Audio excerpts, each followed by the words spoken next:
You're listening to the Write Project podcast and radio program, a show about writing and modern Newfoundland author culture. This program is produced and recorded at CHMR FM 93.5 FM in St. John's, Newfoundland and Labrador, and is aired on other great stations in the province and elsewhere in the country. It can also be heard online at www.chmr.ca.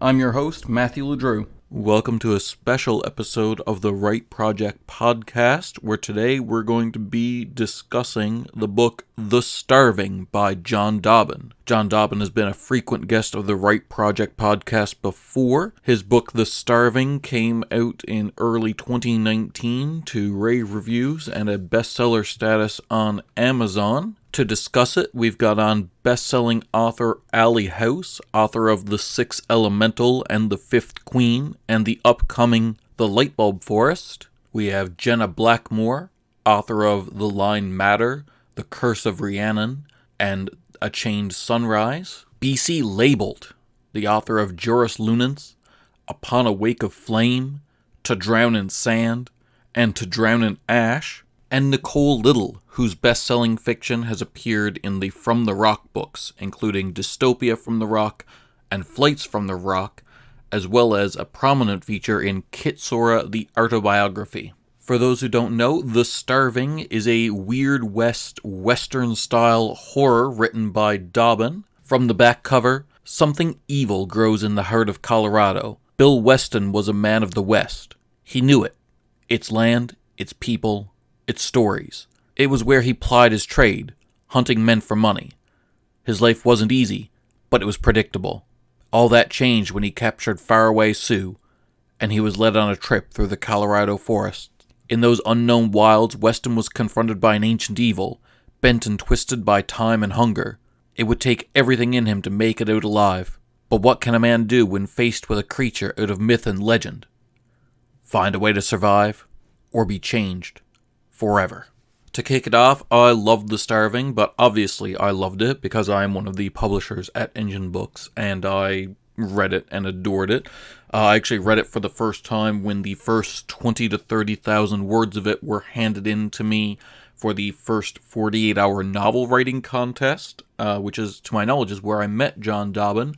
He actually tied for first place in that contest, along with fellow horror author Kelly Power, who was featured in Chillers from the Rock. Yeah, The Starving blew me away with its prose and the way it handled its subject matter and just the language of it. It is somehow simultaneously both very much of horror and both very much of the Western fiction genre, both of which I'm well versed in and both of which have different language styles and different tropes and different conventions. And yet Dobbin merges them both very seamlessly. It's a wonderful, wonderful book. But you're not here to listen to me for once. Let's see what everyone else has to say. First on the line, we have Jenna Blackmore. What did you think of the Western horror mashup vibe? Do you think that worked? I think it really works. It's a very interesting concept, and those two genres I wouldn't initially think of together, but that's a good thing in this case, because instead of just being like another any old Western or another any old horror, it takes something and makes something that you don't get to see very often. Yeah, I agree. I really like genre mashups in anything. I feel like if you take the trope, even if a book, because every genre has their tropes, you know what I mean, for good or for ill. But one way to use the tropes but also keep it fresh is to mash two genres together. So the horror genre has tropes that will seem new and fresh in a Western genre or in a High School Musical genre. I want a High School Musical horror. I think I'm gonna need to start writing. Yeah, absolutely. It's the High School Musical movies, but after every character has their big solo song, they're killed by a Jason Voorhees ripoff. What did you think of the main character, Bill Weston? I'm a bit biased because Sue is actually my favorite character. That makes sense. So when you have a character other than the main character as your favorite, then you kind of look at the protagonist and go, yeah, you're decent. He was a good character, and I'm glad he wasn't as reprehensible as some other characters in the book. He carried the story well, I think. Good. Yeah, no, I like Faraway Sue as well. You don't expect something like that in a Western, so I think that helped very well. And the way, like, suspense was built and little things were revealed throughout as it went along, in the beginning especially, and then after with the big reveal where you find out what's kind of going on. I think that's a very clever way of doing that keeps a reader reading. I like the strong characterization of some of the characters. You can tell, like, who they are. Whether you like them or not, you know who they are.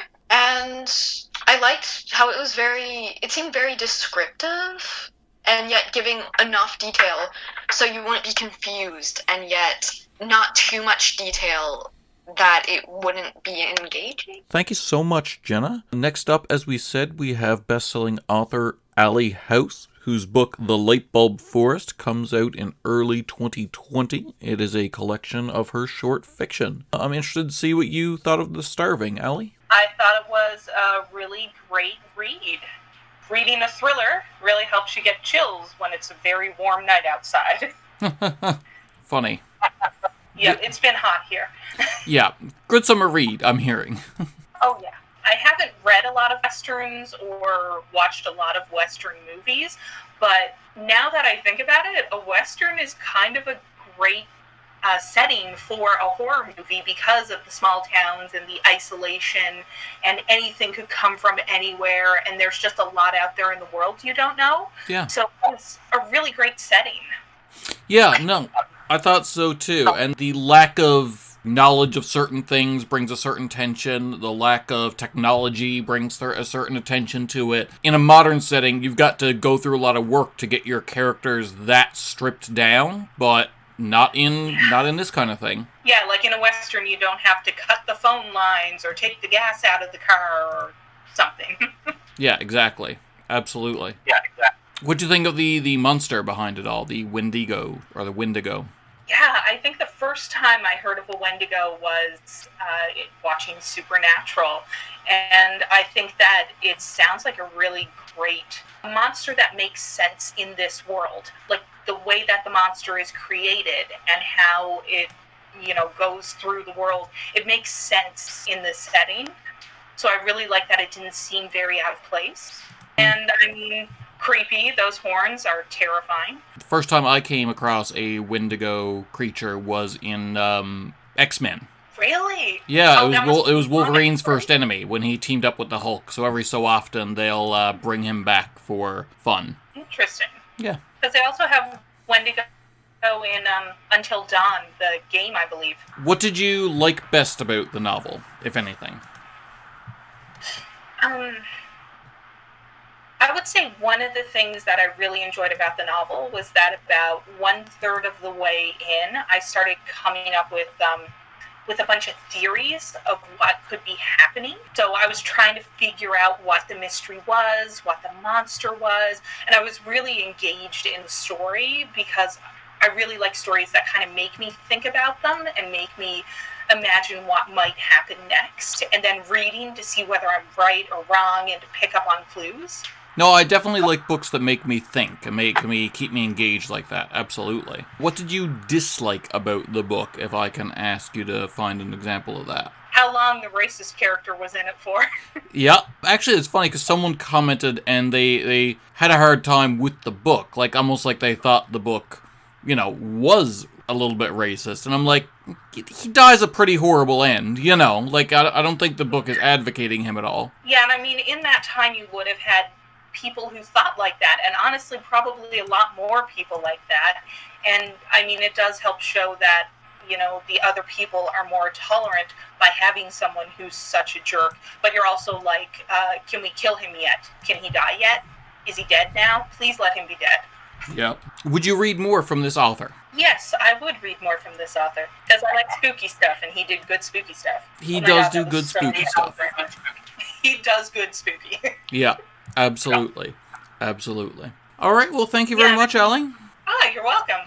Okay, well, thank you very much, Ali. As stated, next up we have Nicole Little, who has been a short story author on many occasions, including for Dystopia from the Rock, Flights from the Rock, Kit Sora the Autobiography, and a number of titles from Black Hair Press.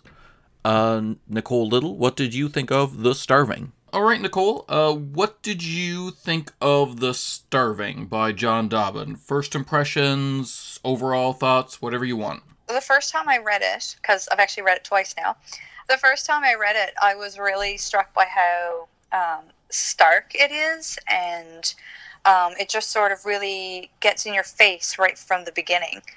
I was really sucked into the story and the characters, and how well developed they were, how I felt, even though they were in a completely different world to me, I still felt a connection to them. And of course, it was horrifying to me, the circumstances and what was happening in this town. It really reminded me a lot of The Outsider by Stephen King.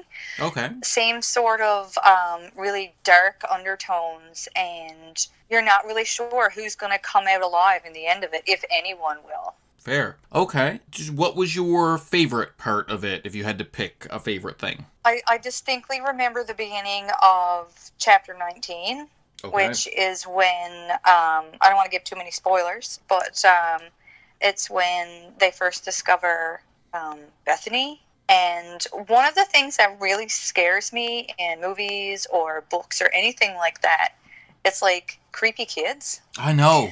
What is really it about, like, a creepy little girl character? Ugh. Yeah, like, it just really gives me, like, the hair stand up on the back of my neck. And I remember it used the word tittering, and I can hear that in my head. Like, the way he describes how she looks, how she acts, and there's one part about her smiling, and, like, blood-tinged saliva's running down her face, and it was just... Like, I'm reading this in the dark at night in bed before I go to sleep. And I'm just like, can I get away with leaving the light on all night? So that was, while it was, like, probably the scariest part for me, it was also my favorite part because it sort of evoked those feelings in me. Okay. That's a really good answer. If there was a worst part or something you didn't like about it, what would that be? Oh, God, I don't know if I have a part that I didn't like.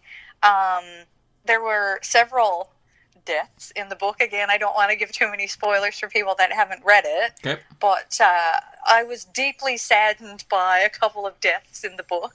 Okay. That I'd really hoped that, you know, again, like I said, in this sort of book, you're not really sure who, if anyone, is going to still be around at the end. So yeah, I was a bit sad that you know, a couple of the characters that I'd really sort of grown attached to didn't make it at the end.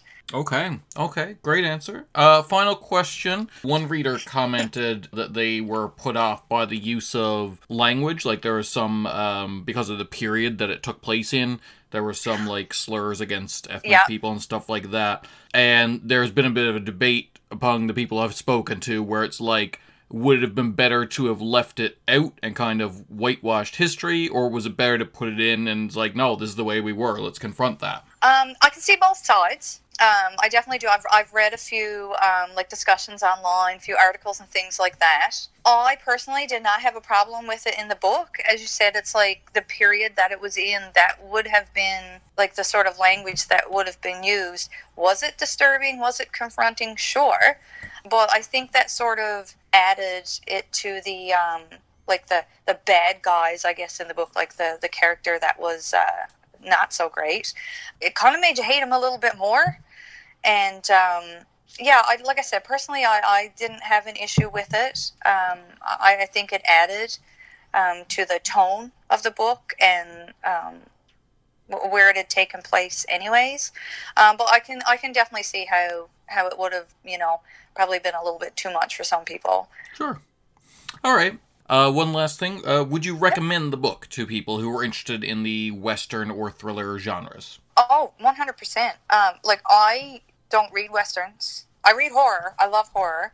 But I'm not a person who reads Western. I don't even really care for, like, period pieces, like historical fiction. Now, that's not to say that I won't read it, but it's not my go-to. Yeah. But when I read like the little synopsis of this one, I was really intrigued by it because, like I said, I enjoy horror, and I like to read local too. You know, I like to support local authors. So Sure. I said, hey, I'll give it a try. If I don't like it, that's okay. You know, but I really, really enjoyed it. Like, it was. I could hear Sam Elliott, you know the guy that Do you know Sam Elliott? Yeah. Yeah. I could hear him reading the book in my head. Like, that's how if there was an audio book, I think he would be the one to read it. Okay. So like I really enjoyed it. Now, I probably wouldn't read another Western unless it was like, you know, a sequel to this or something. But I would. I've been recommending it to like friends and stuff, or I have one of my uncle actually likes Westerns, but I'm sure he would go for the horror part. Worth a try, though. Worth a try. That's always the risk with a genre mishmash, is that you'll... exactly. Yeah. Thank you, Nicole. Real quick, we should have Jenna Blackmore back on the line if she's still on hold there. We should see what her thoughts were on this issue of the evil racist character from the book and some of the language he used. Are you still there, Jenna? There was like maybe only one thing that I couldn't quite get past, but that kind of slowed off when one of the characters wasn't doing that anymore, if it makes any sense. If it's what I think you're thinking of, when that character dies? Yeah, because I was just reading through it, and like every word he'd say, it's like, okay, honey, what's with all the slurs? Yeah. He, from what I understand, he wanted, when I read it, I took it as like, is this period piece, and people were horrible back then, so he wanted to have that horrible character there, so it was period accurate, but he also hates that was accurate back then, so he very much wanted to, like, kill that person horribly. You know what I mean? Yeah, it was just very difficult. Like, every time that character walked on into the book, I was like, can this man please die? Because if I have to read one of these words, some of these words I didn't even, like, know what they were beforehand. But every time he said a word I didn't recognize, then I Googled it, and it's like, oh, it's another slur, okay. Yep. It's fun to learn new slurs. It is not fun to learn new slurs. Yeah. I'll never be able to thank J.K. Rowling enough for giving us like another made-up slur in a world where there are more than enough slurs. Muggle. J.K. Rowling made a slur? Muggle.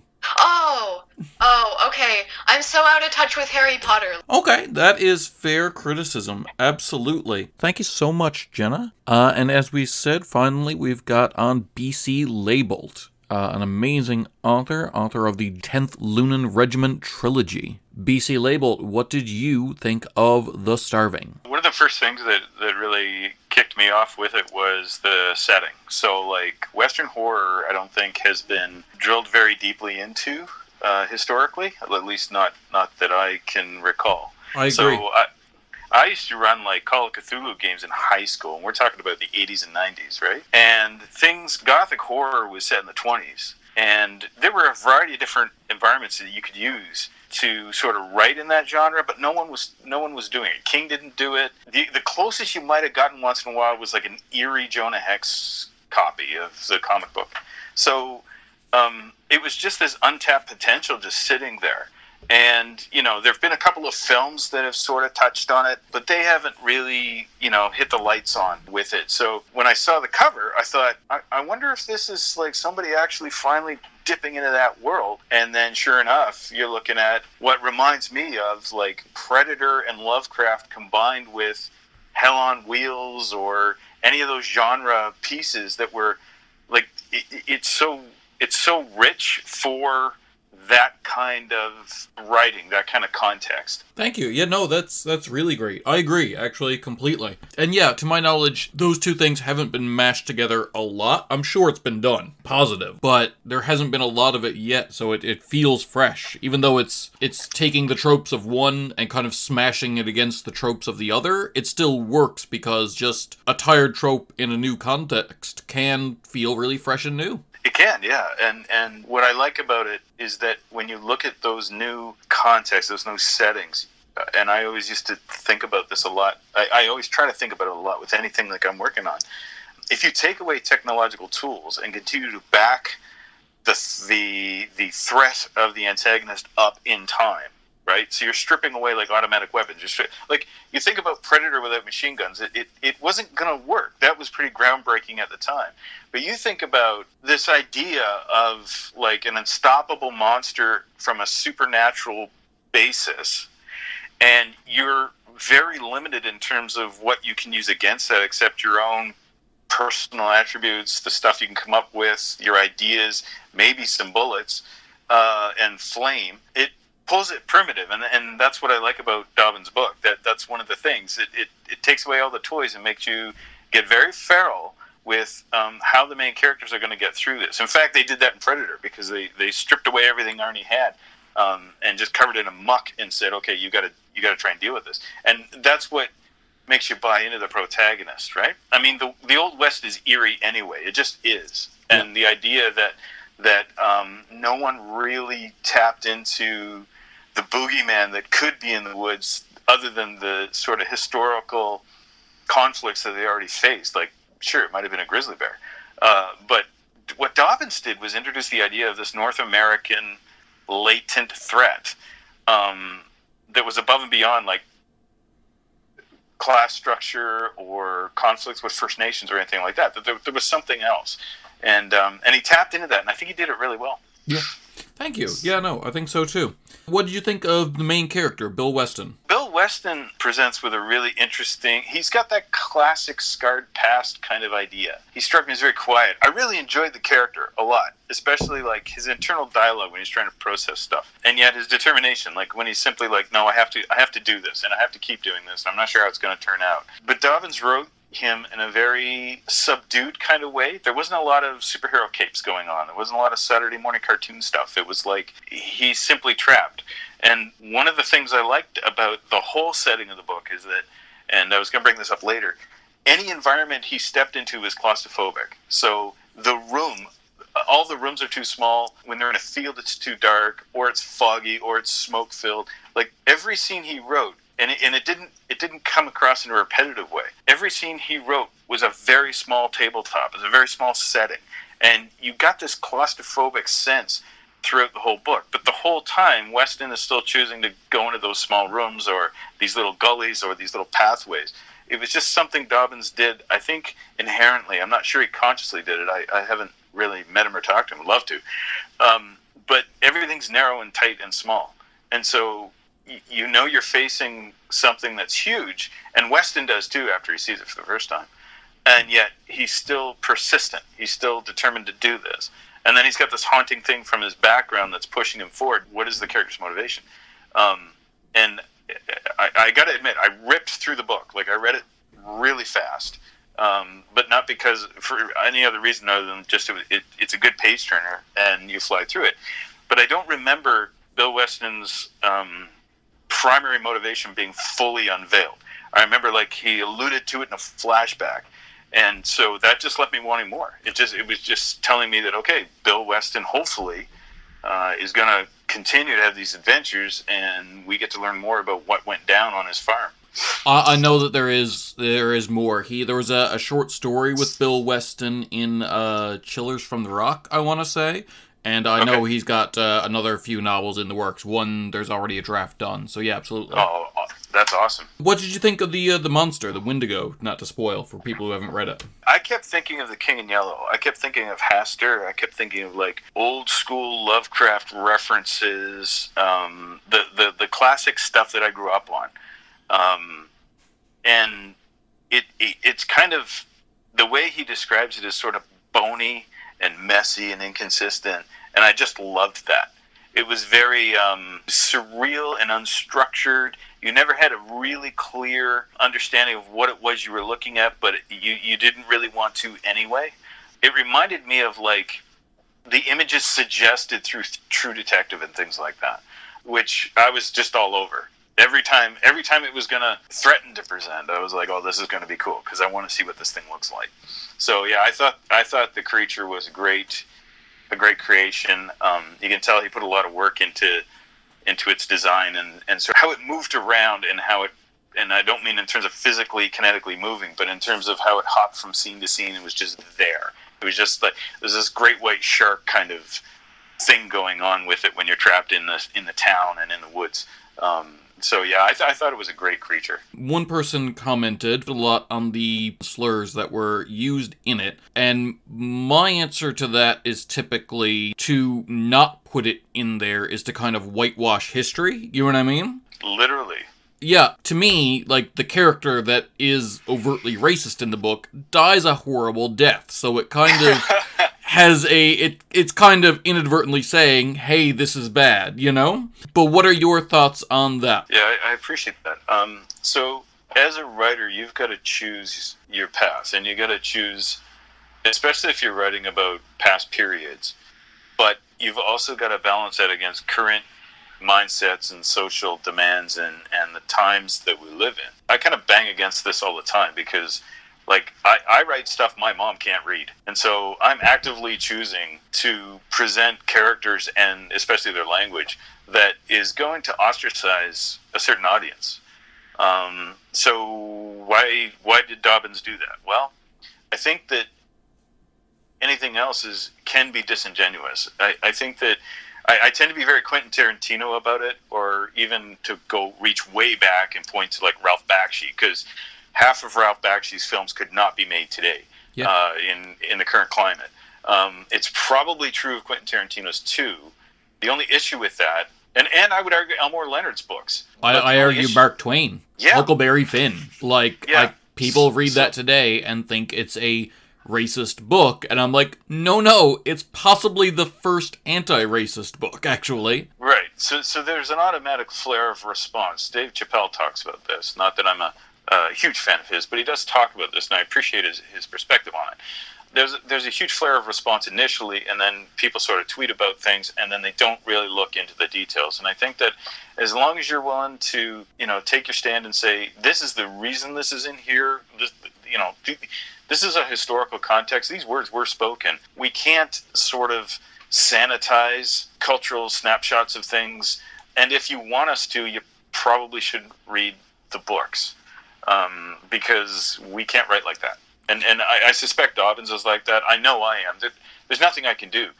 I have a beta reader who will literally come to my house and beat me if I, soft wash around issues based on gender or race or whatever. Having said that, there's certain areas I won't go. Yeah. So that's my personal sort of perspective, and those are my rules. I think Dobbins have the same. And on the flip side of all that, Faraway Sue is a pretty awesome character. Yeah. Like, he's got a lot of power in that book for the reader. So as you're watching him just settle for what's going to happen and be wiser, he's the smartest guy in the book. Absolutely. So it's kind of like, I'm not sure how that, but that's a white guy talking. So, I have to, full disclosure, that's my take on it, and I can't pretend to understand. I'd be interested to know what the First Nation community thinks of that character and the way that flow goes. To me, one of the things I noticed in the book, because I struggle with it all the time, is switches back to passive voice, and that was in there a bit towards the third end. So it kind of irked me because it banged me around the rails a little bit as I'm trying to work through it. But it couldn't stop me from reading the book. To me, that's as important a thing to sort of work on as like historical context, where the character's languages, their use of certain vernacular that were legitimately spoken during those days were just legit. The voices sounded real. And you can't use 2019 language in a book that's set in the Old West. That would almost be laughable. And also, there's a point that, like, if you were talking about a period and a time and a people that had racist elements to them, to remove those elements is to kind of forget. Like, I'm always worried that people today are going to forget how awful racism was, and that if we wash it all away from our fiction, that we're letting it kind of resurge again, because we don't know how bad it can be, And it's kind of happening, which is gross. It's a little frightening to me. All right, well, thanks for coming on again. For all of you, we'll be here again next week at 4:30 Newfoundland time, or online at chmr.ca. Please tune in, and we'll talk more about writing culture in Newfoundland.